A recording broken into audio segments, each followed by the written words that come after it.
കേരളത്തെ പച്ചപുതപ്പിക്കാൻ വനംവകുപ്പിന്റെ കൃഷിത്തോട്ടങ്ങളിൽ വൃക്ഷത്തൈകൾ ഒരുങ്ങി. സ്കൂളുകളും സ്ഥാപനങ്ങളും സന്നദ്ധ സംഘടനകളും വഴി വിതരണം ചെയ്യുന്നതിനായാണ് വനംവകുപ്പ് വൻതോതിൽ വൃക്ഷത്തൈകൾ ഉൽപ്പാദിപ്പിക്കുന്നത്. സാമൂഹിക വനവൽക്കരണത്തിന്റെ ഭാഗമായാണ് വനംവകുപ്പ് വൃക്ഷത്തൈകൾ ഉൽപ്പാദിപ്പിച്ച് വിതരണം ചെയ്യുന്നത്. തൈകൾ വിവിധ സ്ഥാപനങ്ങൾ വഴിയാണ് വനംവകുപ്പ് പൊതുജനങ്ങളിലേക്ക് എത്തിക്കുന്നത്.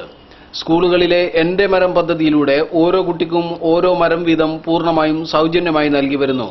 ഹയർ സെക്കൻഡറി, കോളേജ് തലങ്ങളിൽ നടപ്പാക്കുന്ന നമ്മുടെ മരം പദ്ധതിക്കുള്ള വൃക്ഷത്തൈകൾ സൗജന്യമായി നൽകുന്നതും വനംവകുപ്പ് തന്നെ.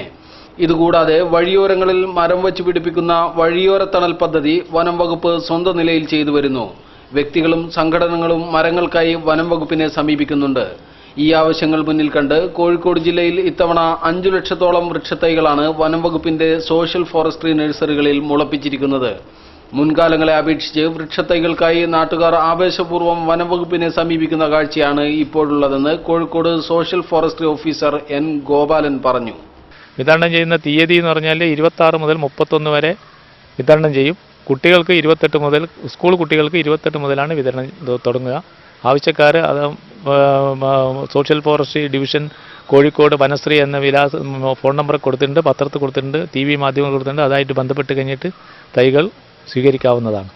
നെല്ലി, കുമിഴ്, താഞ്ഞി, കരിങ്ങാലി, നീർമരുത്, വേങ്ങ, മുരിങ്ങ, കണിക്കൊന്ന, കൂവളം, വേപ്പ്, പതിമുഖം തുടങ്ങി ഔഷധ പ്രാധാന്യമുള്ള സസ്യങ്ങൾ വിതരണത്തിനായി തയ്യാറായിട്ടുണ്ട്.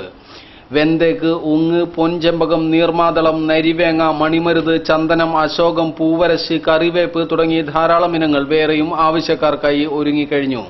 വിദ്യാഭ്യാസ സ്ഥാപനങ്ങൾക്ക് തൈകൾ പൂർണ്ണമായും സൗജന്യമായി നൽകുമ്പോൾ പഞ്ചായത്ത്, കോർപ്പറേഷൻ, യുവജന സംഘടനകൾ, മതസ്ഥാപനങ്ങൾ എന്നിവയ്ക്ക് മരത്തൈകൾ ഒന്നിന് 50 പൈസ നിരക്കിലാണ് നൽകുക. പൊതുജനങ്ങൾക്ക് 10 തൈകൾ 2 രൂപ നിരക്കിലും അതിനു മുകളിൽ വേണമെങ്കിൽ ഒരു തൈക്ക് 6 രൂപ നിരക്കിലും ലഭിക്കും.